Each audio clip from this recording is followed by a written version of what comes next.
What's going on, everybody? This is Space Frehley, and you're watching In the Green Room with Aidan Keene. See, I'm in a green room myself. Listen to Aidan. He's a good egg. What can I say?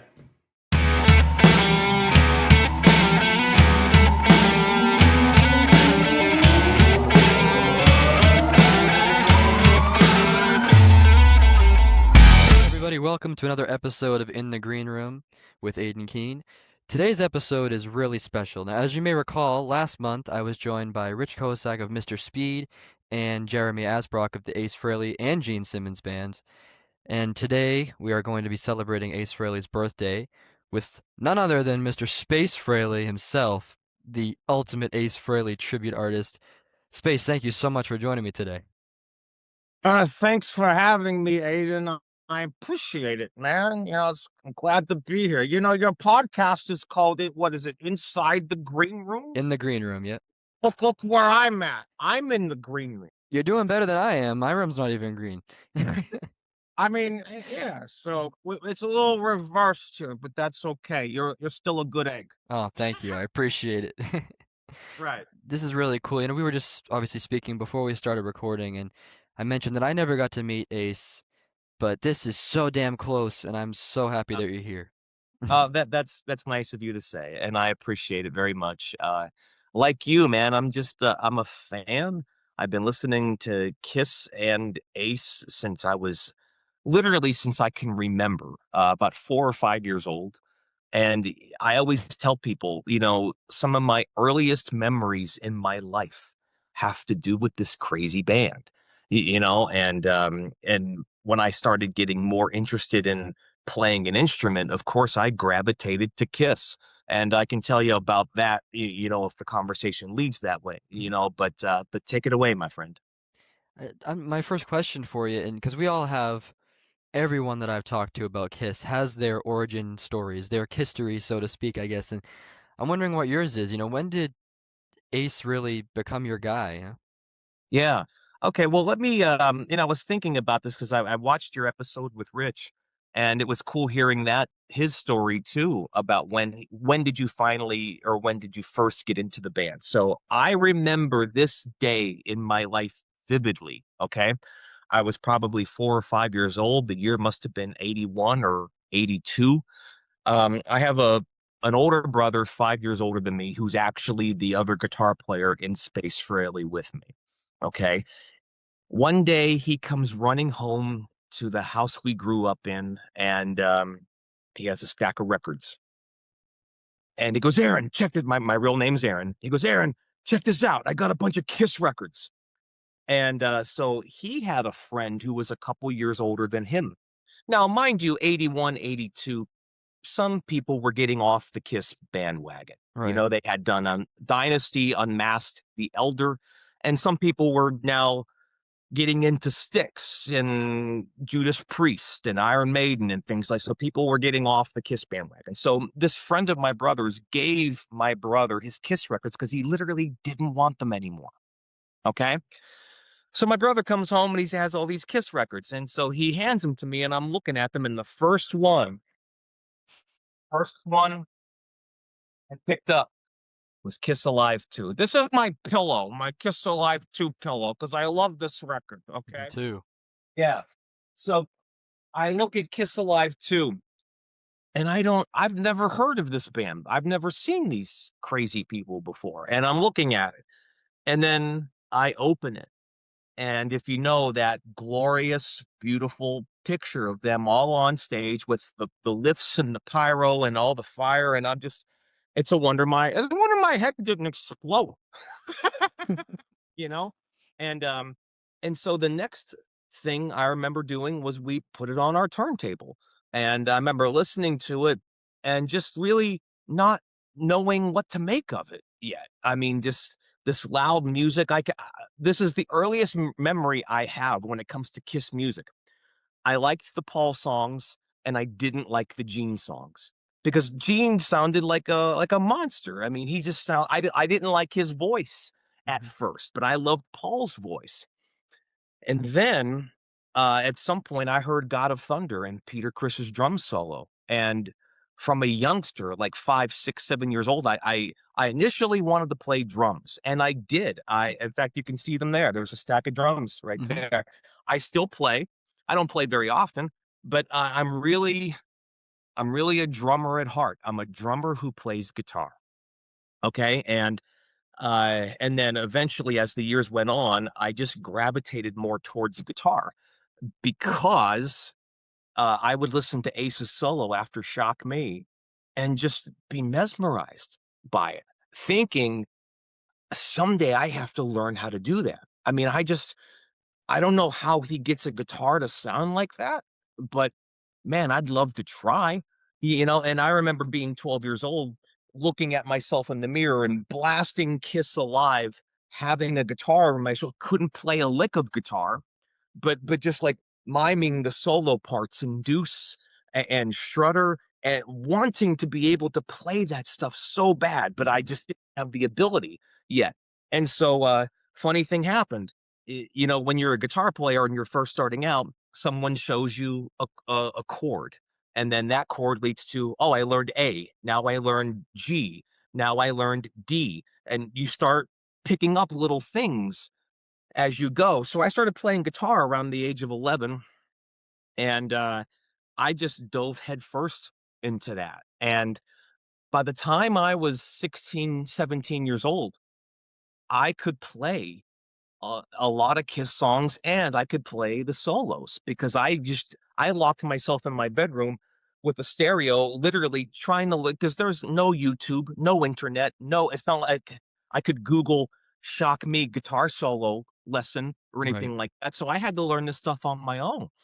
And but no lie, by the time I was 17, I joined a makeup and costume Kiss tribute band and I was Ace because at this point in my life, when I was 14, 15, 16, 17 years old, I wanted to be a guitar player. I was practicing to be a guitar player.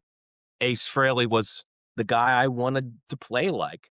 And I grew up in the era of 80s non makeup Kiss. And I want to also stress that I was a huge Bruce Kulick fan. I mean, his playing meant every bit as much to me as Ace's did. And it's funny, I'm friends with Bruce, and I tell him, I would have done a tribute to you if your stuff was easier to play, because Bruce's stuff is not easy. Ace's stuff isn't easier either, but I gravitated to his playing just a little more because I don't know, it just came to me. So, and who doesn't love the idea of a guitar player from outer space? I mean, Ace's makeup and that whole character. I mean, when I was a kid, I wanted to be that, and it's funny now because I'm anything but that. I'm a different kind of Ace. Right. So I hope that answers your question. So that's how I got into Kiss, and that's how it led me to being a musician, a drummer first, then a guitar player. And like I said, I grew up in the '80s, and I had a wonderful mom, and she just was super supportive of it. And I saw them for the first time in 1986 on the Asylum tour when I was 8 years old, and then I saw them every tour after. So. So around the 80s when you were growing up in the Unmasked era, that was that around the time of Frehley's Comet? Oh, yeah, yeah, I remember coming home from a baseball I used to play baseball when I was a kid, Mhm. and, I come home from a baseball game one night, and, the baseball fields weren't far from where we lived, and so I would walk to our games, and I'm coming home, and I got my baseball uniform on, and I'm coming up the steps to where we lived, and my brother says, "Get in here, get in here, get in now, hurry, hurry," and I'm thinking something bad happened. And I run into and I said, "What?" And he goes, "Ace's new video is on MTV. He's got a new band." And it was the Into the Night video. Oh, And okay. I remember I caught the very end of it, and it was the first time I had ever seen him without makeup. And I remember thinking, "Wow, it's Ace. And he's finally got a band together. He's got a record out." And so I think that week we went to the store and I bought the cassette tape of the first Fraley's Comet record, which I love to this day. That album's tremendous. Mhm. I agree. Mhm. And so one thing that I definitely want to make clear for everyone listening, because I know that you've clarified it before, but Space Frehley is not something that happened post October 2025. it really started showing up in algorithm at that point in time. But you've Yes. been doing this for a really long time and paying tribute to Ace, which is this that's awesome. Yeah, well, it's funny because a lot of people, just as you said, didn't become aware of me until after Ace's death. Mm, Now, I started this mid 2024. I got the idea for it in February of 2024. And then I kind of was like, I don't know, still thinking about it, thinking, well, am I going to do this? Am I not going to do this? Is there an audience for it? Is there a market for it? Who am I going to get to be in a band with me?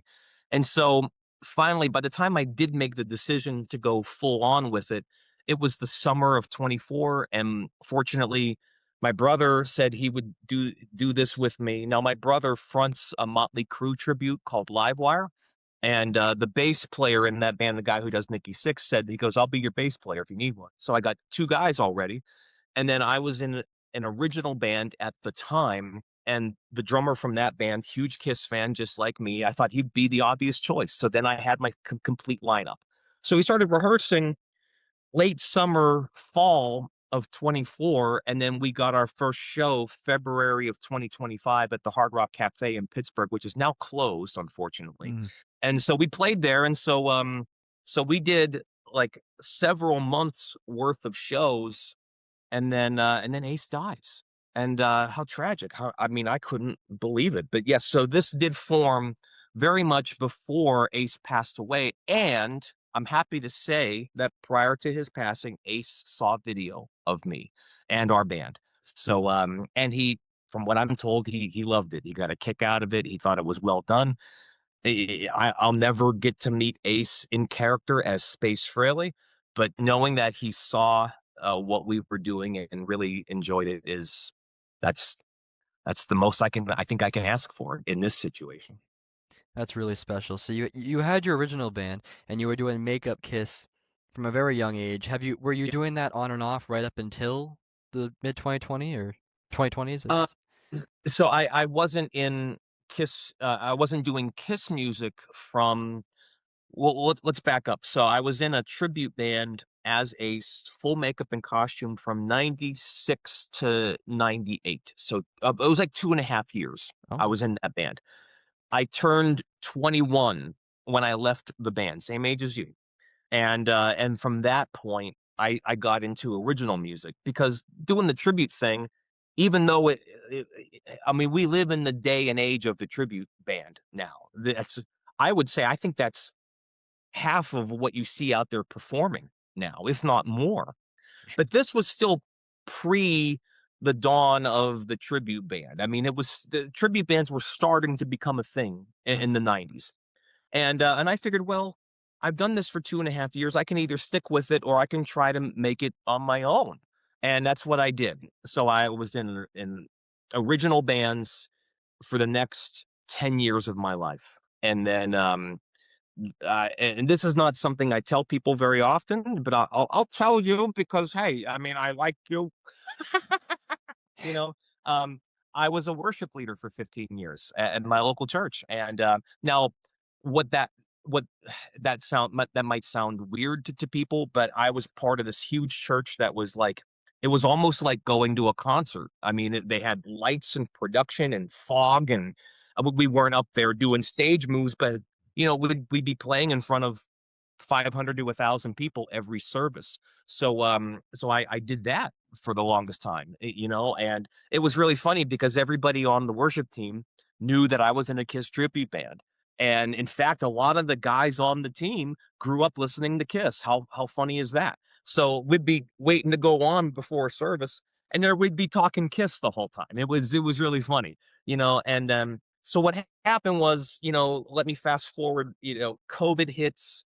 um, I had to step away from the worship leading position I was doing at the time because my wife was also diagnosed with breast cancer at the time. She's fine now. You wouldn't even know she had gone through anything like that. But at the time, it was like not only do we have a worldwide pandemic, but she's on chemo, so there's no way I can risk getting COVID. So we didn't leave our house, our family. We didn't leave our house for 2 years. I mean, we really became recluses and shut-ins. And so when the world started getting back to normal, one night I went to see my brother's band, his Motley Crue tribute, and they do so well. Their crowds are amazing. And, Aiden, I've played a lot of empty rooms in my life, Me and too. being an original band, yeah, it gets not to be very fun over time.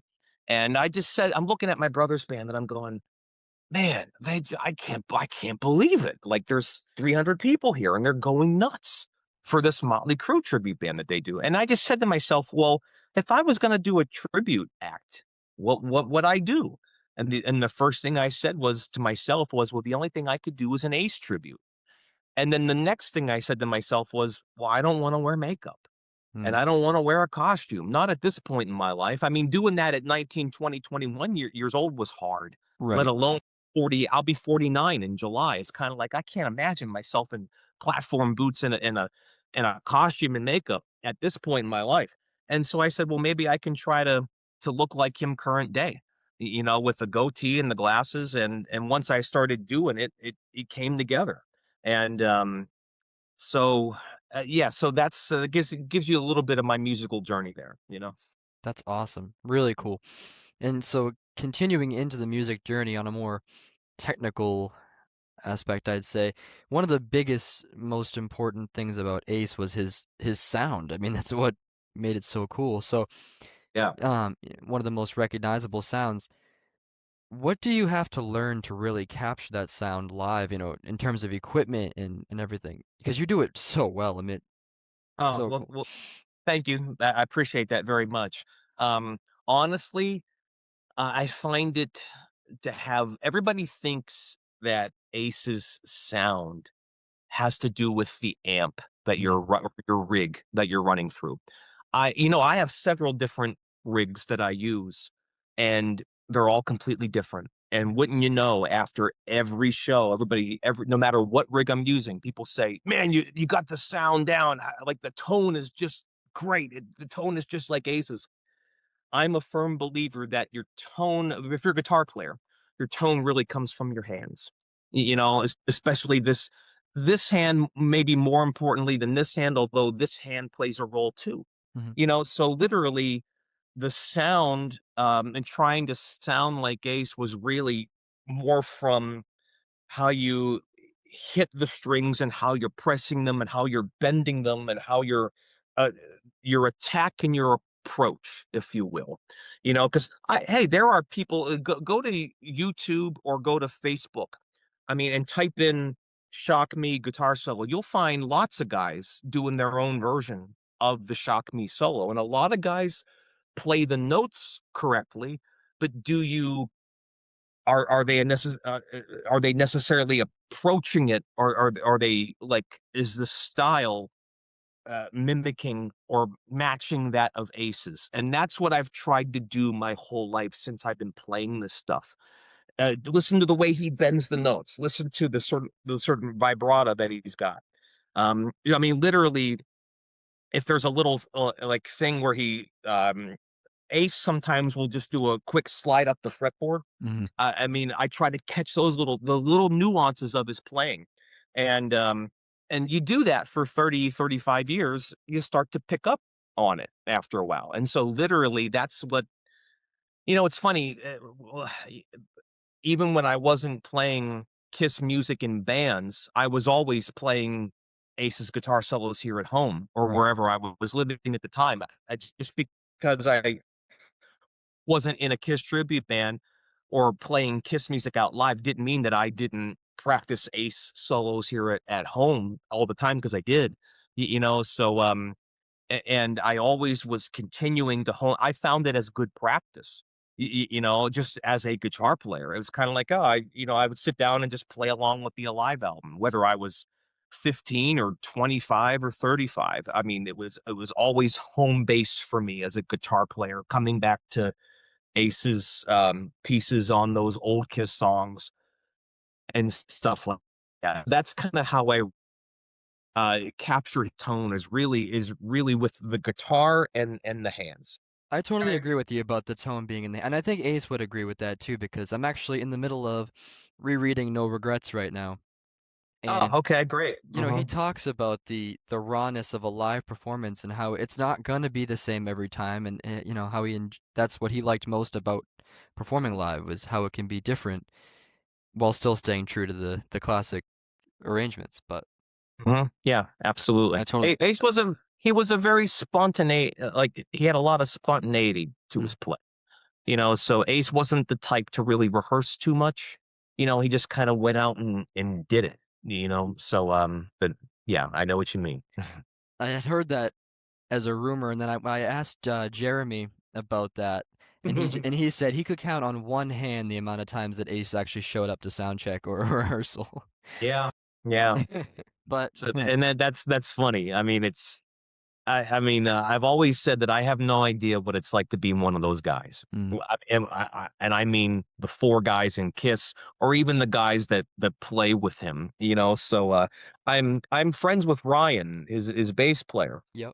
Uh, it's just he's told me like a couple things, much like what Jeremy just said to you there. So it's funny. Mhm. And another thing, as a tribute artist, that I certainly notice, and I'm sure you do, fans notice everything. Yeah. The littlest things or major things, it doesn't matter. They'll notice everything. Right. And with Ace, I'm sure they're very particular because he had the Ace shuffle and the Oh yeah. accent and the stage moves and everything. What details do you really aim to? I mean, because you do it all, but what details do you really need to make sure that you have in your shows so that people don't uh, attack? Right. No, I'm glad that you recognize that, because I think out of the four original members of Kiss, nobody is more protective of any of them than Ace. Hmm. And they love Ace, and I get it. I do too. But I think first and foremost, it's the playing. I want to play that stuff accurately. I mean, I want to play it perfectly. Now, here's the thing: I'm not Ace, so I'm not going to play it 100% exactly the way that he would, because there's only one Ace, and only he's going to play that stuff as he would. Now, am I shooting for 100%? Yes. I hope I land at 98, 99%. I mean, it's important to me that when somebody walks out of one of my shows, they say, "Man, that guy played everything note for note." And not only that, but he walked like him. He talked like him in between the songs. He told stupid jokes like he did. He laughed like he did. And not only that, but the voice too. I don't think anybody would say Ace Frehley was a great singer. Now, here's the thing though. It didn't mean that he didn't have vocal ability. A lot of his songs vocally are very high Yeah. because he had a high voice. He had this crazy, Bronx high voice, and some of the songs are a little challenging for me to sing, and but again, it's kind of like I, listening to Ace my whole life. You just pick up on the way he sings, and I'm just grateful that, he's not Paul Stanley, because I could never sing Stanley stuff. I mean, never could do that, but God gave me enough vocal ability to sing the Ace Frehley stuff. So again, first and foremost, it's the playing. Number two, I would say it's the singing voice. I mean, I think those are the most two important things. And now the other stuff is just the icing on the cake. The shuffle, the stumble walk, the little stage mannerisms that he would do, the pointing, um, the voice, the things he would say, um, the clothes down to trying to get my wig looking good, and I even down. I didn't do it today, but at our shows, I paint my fingernails blue because somebody's gonna. Where's your blue nail polish? So if I even got my Ace ring, can you see that? It's awesome. Down to the little accessories. I mean, uh, I've really gotten a lot of attention over the past 6 months or so, and my videos are getting tens of thousands of views at this point. Like, there's no excuse for having a bad looking wig or not looking the part or acting the part. So I'm really with every show with every week and every month, I'm trying to make refinements and improvements on what I do. I'll tell you this. About 20 years ago, I went to one of these community day festivals in my local area, and they hired a Beatles tribute band. I can't remember which one it was. I don't know the name, but I watched these guys, and I was I'm not very I mean, I've been playing in bands my whole life. It takes a lot for a band to impress me, Yeah. okay? These guys were so unbelievably good. I could not get over it, and because they were dressed in the Sergeant Pepper outfits, and even the guy who did Paul McCartney was playing he was lefty, and, um, and when they spoke in between songs, the guy who was John sounded, I'm not kidding, not like John, exactly like John. The guy who did Ringo, when he talked, it was like, "Oh my god, that's Ringo's voice." I was so impressed. So what they were to the Beatles, I'm trying to be to Ace. I'm really trying to capture the whole vibe, the whole character, I'm trying to embody his whole vibe.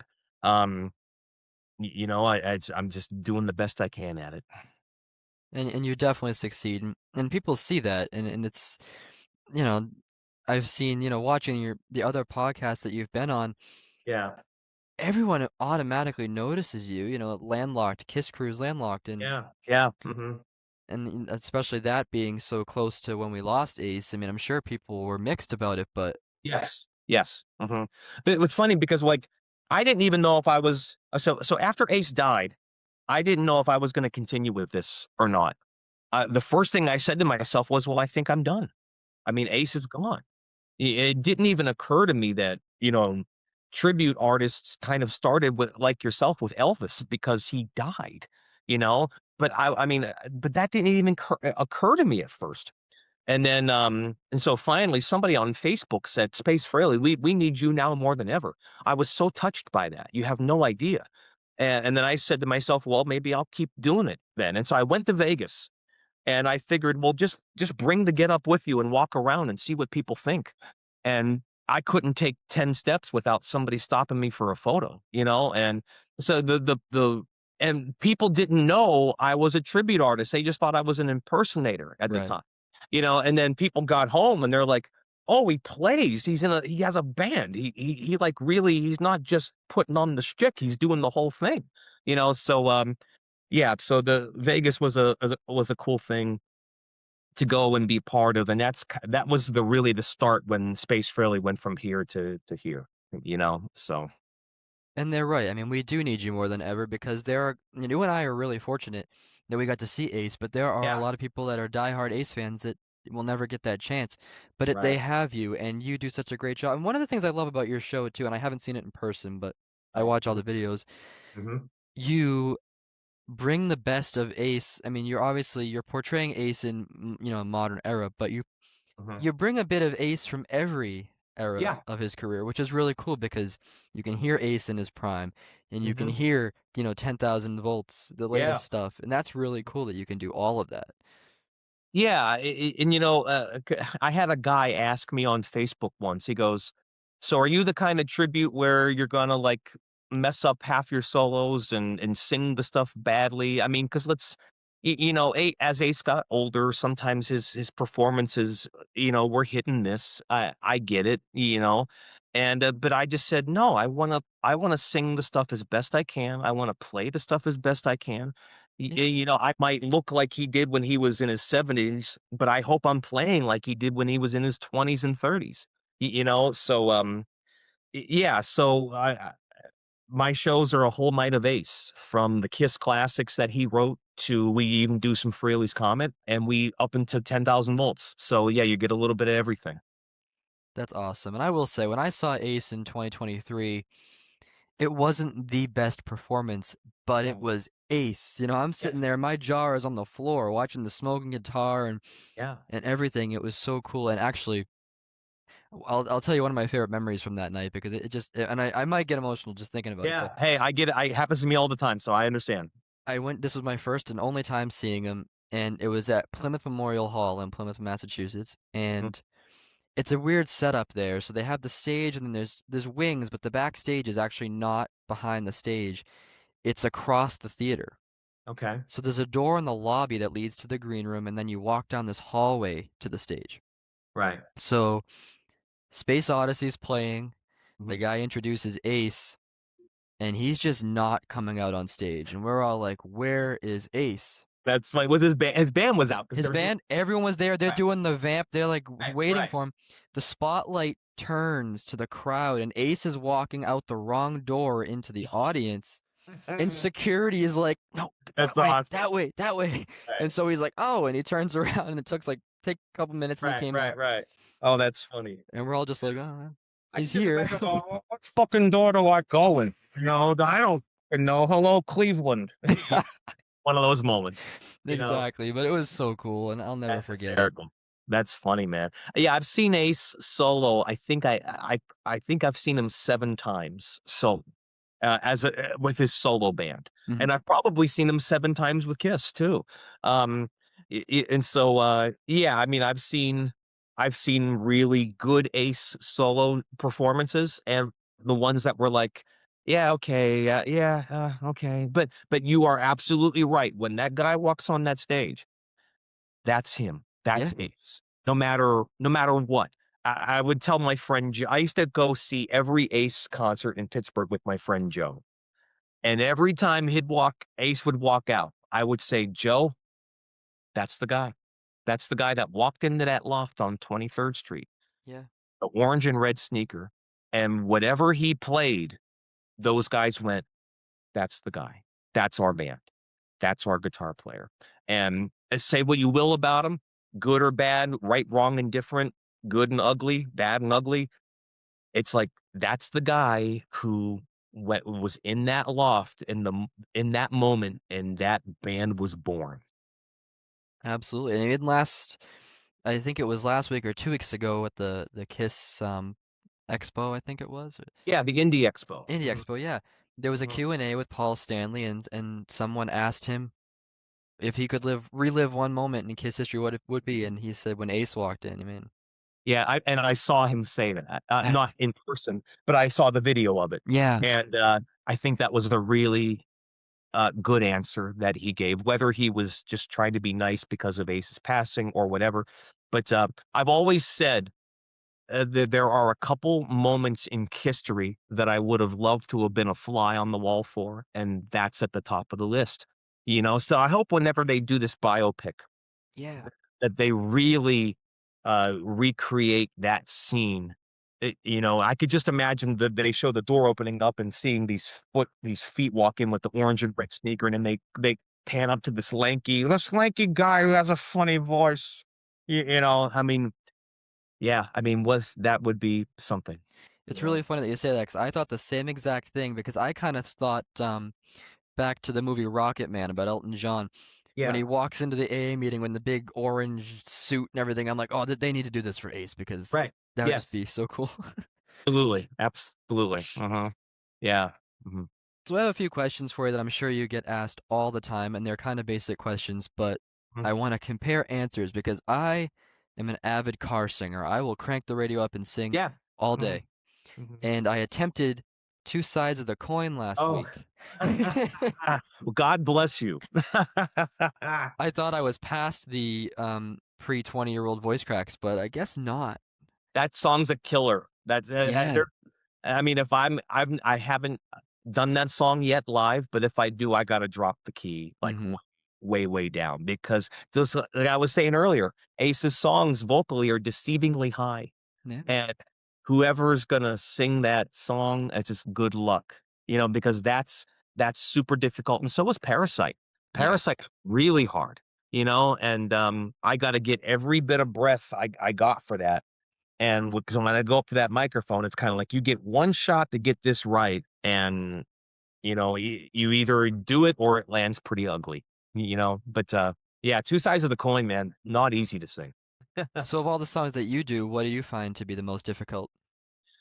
Honestly, okay, so there's a couple ones in the set that so I don't know why it is, but "Talk to Me" Mm. sits at a place in my voice that just I find very difficult.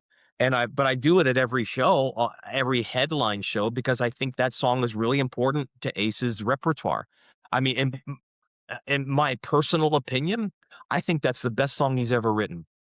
I mean, it's not doesn't have anything to do with his character about space or electricity. I think that song is just it's got a great melody, it's got a great guitar riff, and it was a hit in parts of the world. Over in Australia and in parts of Europe, and it's just a great pop rock song, and he delivers a fantastic vocal on it.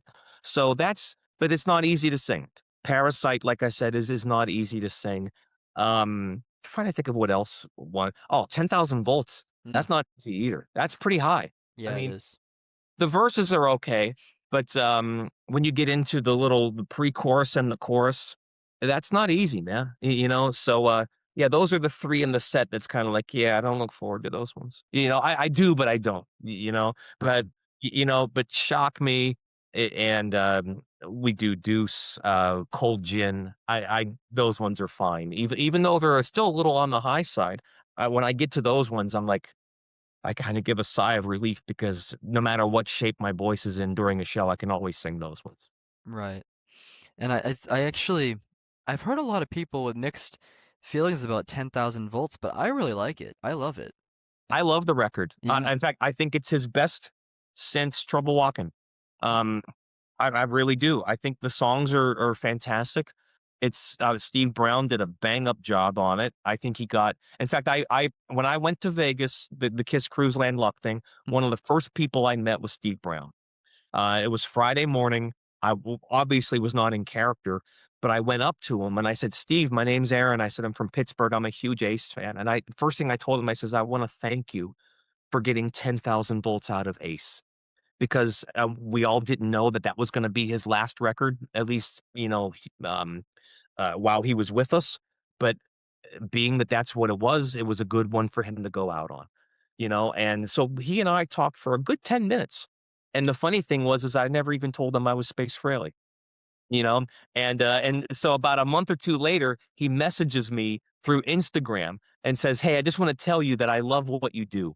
And I said, "Steve," I said, "My name's Aaron from Pittsburgh. I talked to you at Vegas. I don't know if you remember us talking, but I'm the guy who said thank you for getting 10,000 volts out of Ace." And he told me he remembered, but, yeah, so he's a big supporter of mine now. I mean, I talk to him, occasionally, via text, and, he's always asking me what's going on with us, and he's put in a good word for us at many a club around the country, and, yeah, so it's good to have him in my corner. That's really special. And then, like you mentioned earlier, you have Bruce's approval and you have Yes. Ace's inner circle, and I know Mhm. Lara also. Lara. Lara's a Lara was fan. at our show. I could not believe that when she came to see us. Man, I mean, I was super blessed by that, and you have to remember Ace had only died 4 or 5 months prior to ours. We played in New Jersey and she came to see us.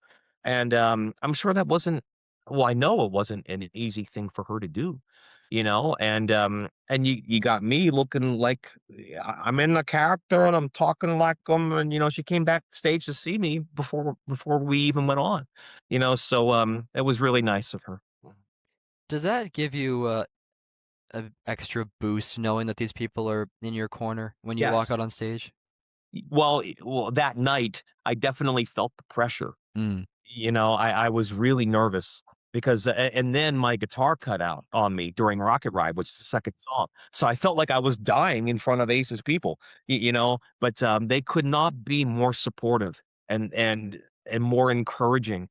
I'll tell you a funny story. When I first started Space Frehley and was doing some videos and talking like them and doing all that crazy shit, I was afraid for Ace's team to find out about me, but knowing that they're gonna find out about it soon, and sure enough, they did. But, I I I was afraid for them to find out about me because I didn't want them to hate me. And turns out it's the absolute opposite. They love what I do. I mean, they could not be more supportive of what I do. I went to Indy on Sunday for the expo, and the reason I went was because Phil Daly, his tour manager, who was the guy that would introduce him every night, he's told me, he goes, "You need to come to Indy." And I was like, "Ah, I don't know." And he's like, "No, just come." And so I did. So I went out there and I walked around in character. Y and yeah, everybody and so many people there knew who I was, and I mean, literally, it was a situation where like I take a photo, take 10 steps, "Hey, Space Frehley, hey, brother, how you doing? Let's get a picture," one of those things. So it was really nice. I feel like I have a lot of support from fans, and yeah, to have Ace's inner circle, their support and Bruce's support, I mean, I don't know how much better it gets than that rather than having Paul and Gene's support, which may or may not happen, but, I don't know. I mean, but yeah, it's been really great. I think I'd be really nervous too because, it's a documented fact that Kiss tribute bands in particular have received cease and desist letters from, Gene and Paul. Mhm. They're very picky about that, but I mean, Yeah, I mean, the last thing I want is to go out there and do it poorly. right. I would never want that, not only for me, but for Ace's legacy and for fans. Like, yeah, and I've had my fair share of haters. You're always going to have that. Mm, You're always going to have people say, "Oh, he's not that great," and I don't think this, that, and the other. Some people are just blindly hateful. They just say stupid things because they're unhappy people, But I mean, I average anywhere from 10 to 50 new followers a day on my Facebook page. I mean, uh, when I went to Vegas in November of last year, I had about 450 followers. I'm over 6,300 followers now. wow. I've averaged about 1,000 followers a month since that time. Incredible. So yeah, it's really gone. It's taken off. It's had an upward trajectory, if you will. It doesn't mean that it hasn't really resulted in um, getting a lot of performance opportunities, but it will at some point. It's still very early on yet, So yeah, but, a lot of people know about Space Frehley, and especially I asked Bruce, I said, "Do you think Paul and Gene know about me?" And he goes, "I guarantee you they know about you." So, now I haven't heard from them or anybody in the KISS camp, and, if I don't know if I will, but, it'd be nice to be invited on a cruise at some point to perform or at an official KISS expo. I mean, who wouldn't love the opportunity, you know? Yeah, Mm. because people miss Ace, Right. Mhm. and they're going to for a long time, you know? Well, sure. I at the time, I didn't have any inside information or I didn't know anybody on Ace's team or anything like that at the time of his passing. But when that came down and that announcement was made, I was beyond shocked. I mean, I couldn't believe it. Yeah. I mean, I think that pretty much speaks for all normal average fans. I mean, I was talking with Phil, his road manager, who said we didn't even know anything. We didn't know what was going on. We knew he wasn't doing well, but we didn't know to that degree. So it's crazy. It's just life's short. I mean, do what you love. Do the things that bring you joy and do the things that make you happy. And so that's a lot of the reason why I started Space Frehley as well, you know? When I was in a band from my freshman year of high school right up until senior year, and then Okay. once we graduated, we kind of went our separate ways because we all had different paths. But we reunited for one night only at the beginning of this year, Mhm. and we were writing the set list a couple months prior because we knew we were going to need to rehearse, and we came up with the final set, and I don't think we had any Kiss songs. We always ended our show at Rock and Roll All Night, so we were going to do Yeah, that. yeah. But I said, Okay. guys, we got to do New York Groove. Yeah. We're Mhm. from Boston, so that's a risk. But we uh, we did New York Groove, and the place went nuts, and we had the entire crowd fist pumping and Yeah. singing it, and that made me emotional. That was so cool. Absolutely. And of Mhm. course, we both got I got the thing here, and You got your ACE card there? I do. You got it? Yeah. Yeah. The guy that makes these, sent me one. I thought Oh, that was very cool. nice of him. Yeah, that was really and he sent me the ring too. Yeah, so Nice. yeah, so that's how I got this stuff, It's you awesome. know? So, yeah. Hmm. I went just I probably wouldn't even wear it, but just I went to Walmart in search of the Hello Kitty shirt, and all I could find was nurse scrubs, but I know. I waited a little too long to buy mine at Walmart, so I had to find mine on eBay. mm, You know, but yeah, I got my Hello Kitty. Does it make me look too feminine? I love it. And it's funny because Yeah. I found the diehard Ace fan, they'll know what this is about. I found the occasional adult T-shirt. Oh, nice, I nice. found it. That's all I could find, but Occasional adult. I'm just a big kid. I love it. I love it. No, I love it when he goes. Lara's holding one shirt, and she goes, and the shirt says, "That's a horrible idea. What time?" Yep. Yeah. And then he finds the Pizza Planet shirt. Oh, please Oh, the have a pizza planet. large. Yeah, he goes, "I'll just squeeze into a medium."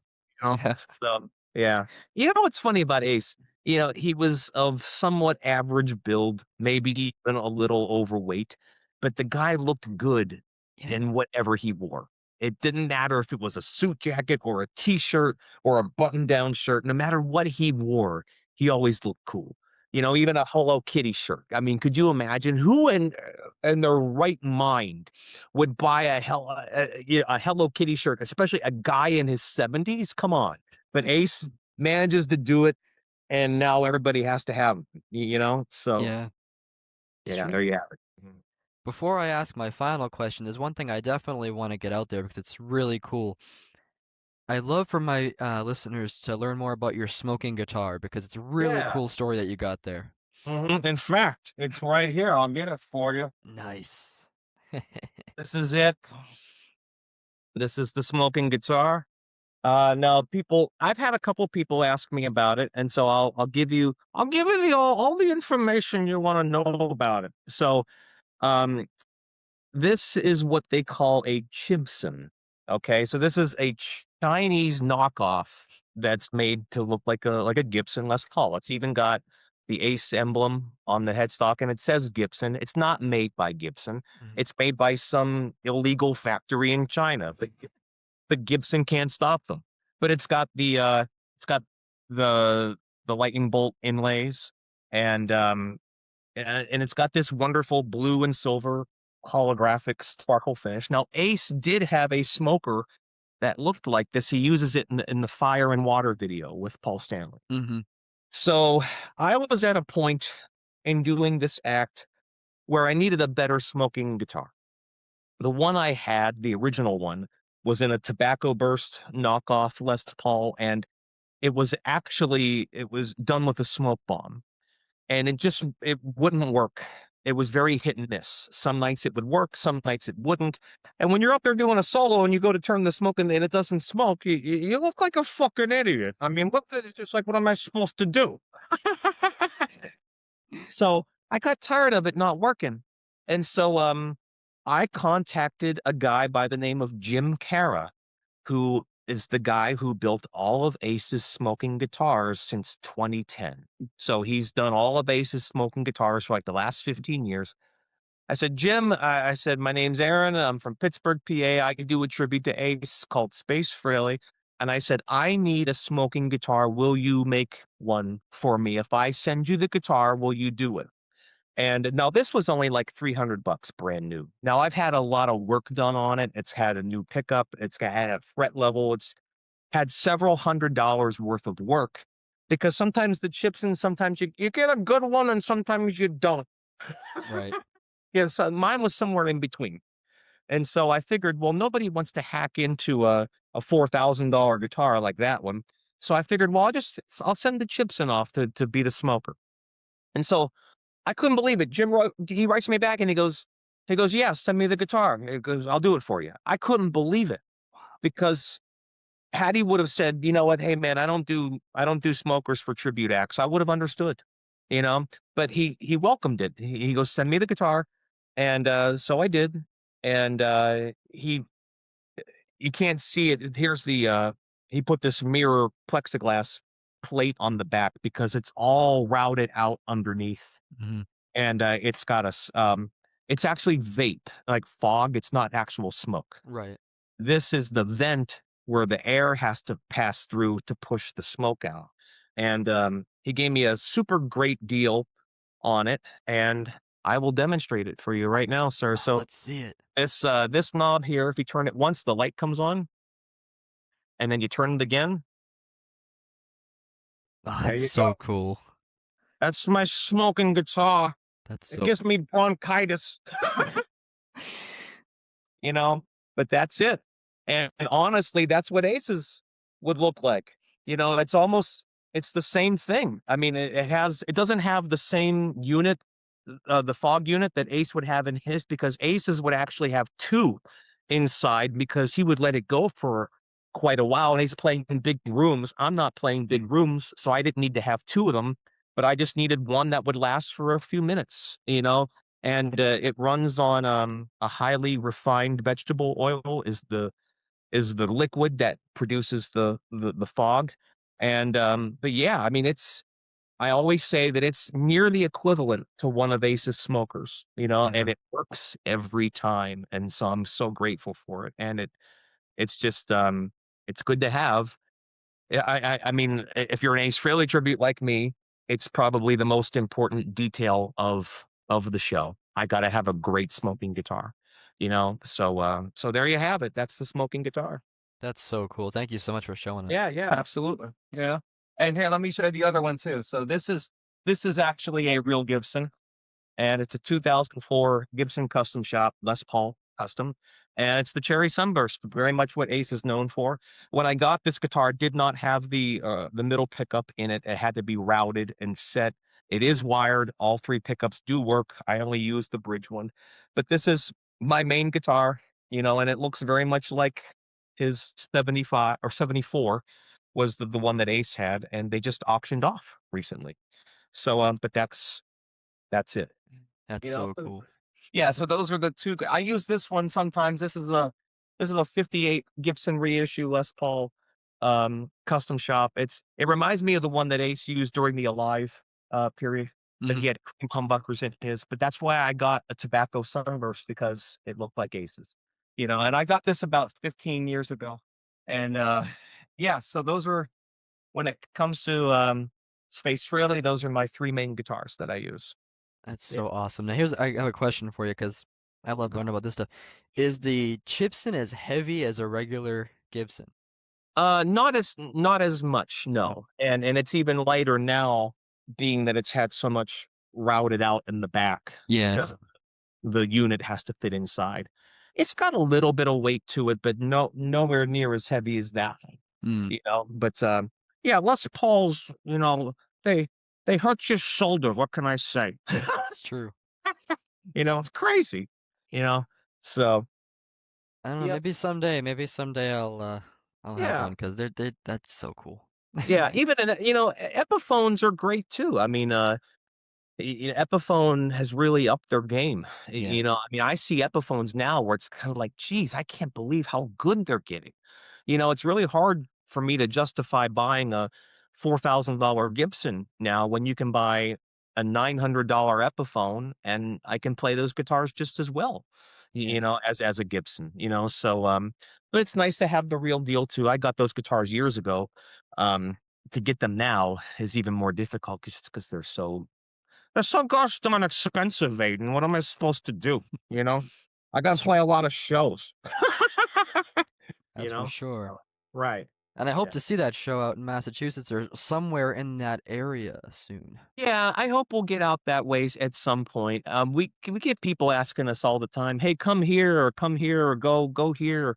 If like I said, I'm still, even though I've been doing this a year and a half, people really only came to know about me within the last 6 months or so. So it's still early on. So if not 26, hopefully sometime 27, we can start branching out a little bit more.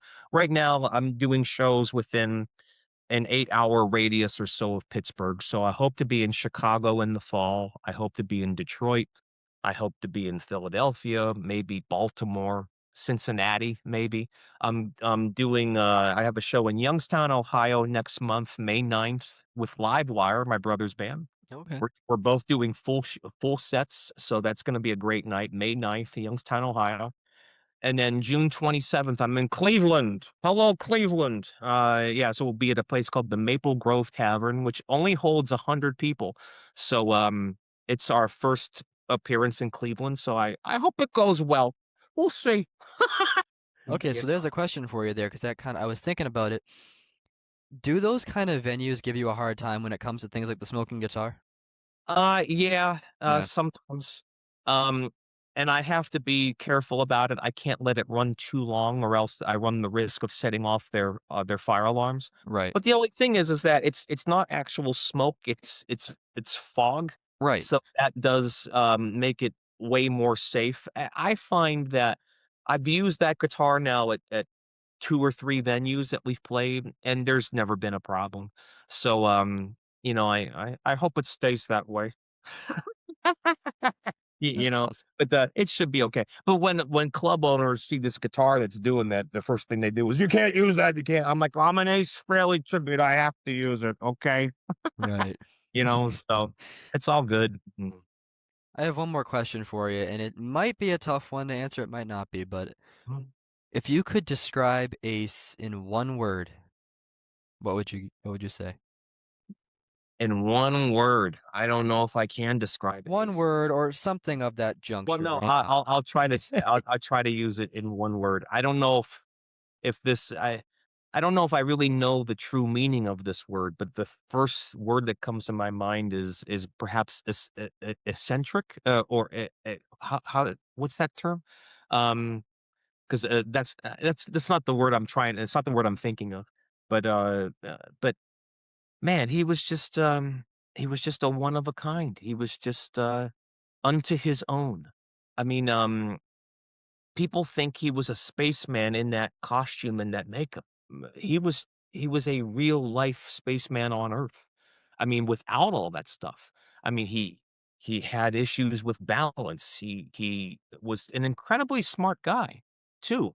Um, uh, maybe he could be a little misdirected in some of all his knowledge. But the one thing I find myself saying is that once in a lifetime, you know of somebody who inspires you to do something that they do something like unlike nobody else, and you can't explain it, you can't put your finger on it, but you just know that I want to do that. And that's who Ace Frehley was for me as a guitar player and as a performer and as a musician. I mean, never in all my life has there been a greater influence on me musically than Ace Frehley. So it's I'm grateful to have grown up in a time where I was able to experience that, even though I missed the majority. I was born in '77. I missed the '70s essentially. So I never got the chance to see the original Kiss in the '70s, but I saw Kiss in the '80s with Bruce Kulick, and then going into I never thought I would see a Kiss reunion. I mean, when I was growing up, they'd always say, "We'll never put that makeup back on. I mean, we're never going. No, we'll never play with those guys again. And this, we'll never." And all of a sudden, there they are in the Grammys. Oh, Aidan, when I saw the Grammys that night when they announced, I was 19 years old, and I sat there in front of the TV, and I couldn't believe it. And I'm going, I'm gonna get to see this. I can't believe it. I mean, and